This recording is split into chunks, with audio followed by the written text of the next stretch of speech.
시간에 이어서 그 영업사원의 교육훈련에 대한 이야기 중에서 교육훈련 방법 공부하도록 하겠습니다. 이제 교육훈련 방법 중에서 강의를 하는 경우, 뭐 토론을 시키는 경우, 어떤 실제로 제품 활용 같은 시연을 하는 방법도 있습니다. 그리고 강의는 다 아는 내용이고요. 토론은 대개 강의하는 과정에서도 토론을 시킬 수 있죠. 중간에. 그래서 토론은 강의 과정에서도 되게 시킬 수 있지만, 또 한 가지는 원탁이나 패널 같은 형식을 취하해서 토론을 하는 경우도 있을 수가 있습니다. 그 시연이라고 하는 것은 제품의 활용 방법을 갖다가 실제 보여줌으로 해서 영업사원들이 제품 지식을 잘 터득하도록 하는 게 바로 시연이고요. 그 다음에 교육훈련 중에 한 가지는 역할 연기라는 게 있어요. 롤 플레이라고 하는 게 있는데, 어떤 상황이 발생했을 때 그 상황을 잘 대처를 해야 되는데, 그러한 상황 대처 능력을 향상시키는데 대부분 이 롤플레잉이 많이 효과적으로 활용되는 기법 중 하나입니다. 그래서 역할 연기는 바로 영업 기술뿐만 아니라 적응력이나 또는 창의력이나 또는 감성, 지능 이런 것들을 개발하는데 도움이 된다고 볼 수가 있고요. 이거 이외에도 뭐 CD를 나눠줘서 그걸 교육을 시킨다거나 뭐 공부를 하게 한다거나 또는 팟캐스트 같은 그 인터넷망을 통해서 다양한 컨텐츠를 제공하게 되는데, 그러한 다양한 컨텐츠를 제공하는 서비스를 통해서도 교육훈련을 시킬 수가 있습니다. 이거 이외에도 그 자사에서 가지고 있는 인터넷이나 인터넷을 활용해서 교육훈련을 시키는 방법도 있습니다.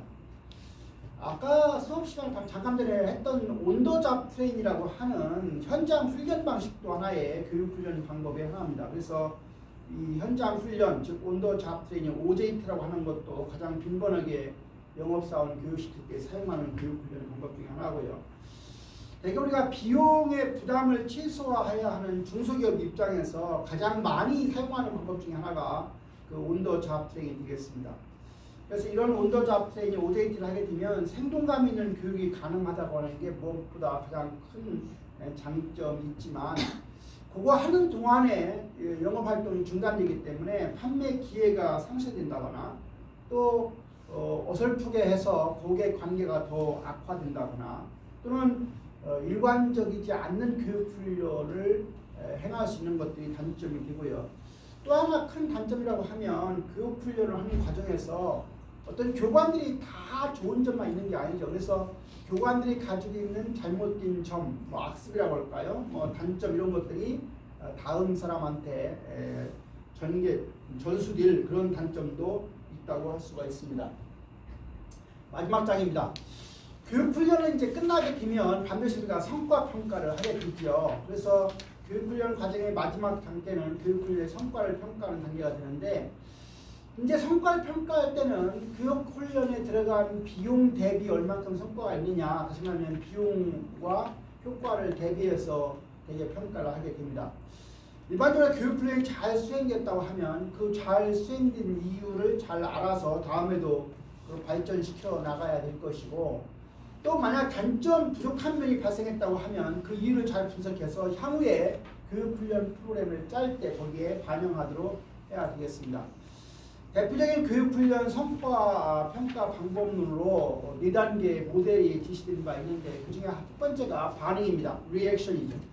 반응은 교육훈련에 참가한 영업사원들이 교육훈련에 대해서 어느 정도 만족하느냐, 그 만족도를 갖다가 조사하는 게 반응이 될 것이고요. 학습 러닝이라고 하는 것은, 대개 학습은 영업사원의 교육훈련을 통해서 얼마나 많은 지식과 정보를 잘 습득했는지가 중요한 의미를 가질 것이고요.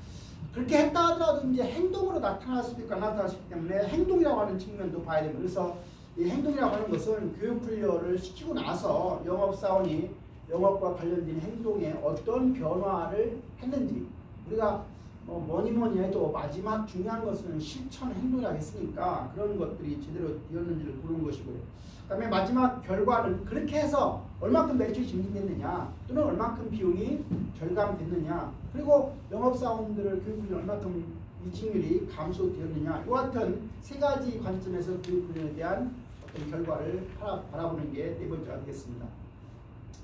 그래서 우리가 여기 설명한 4가지 그런 기준 가운데 결과를 측정하는 것이 가장 바람직하지만 이 결과를 측정한다는 것이 그냥 그렇게 쉬운 것만은 아니다. 그래서 그렇게만 빈도 관점 분명한 결과를 많이 측정하는 것은 아니라는 얘기고요.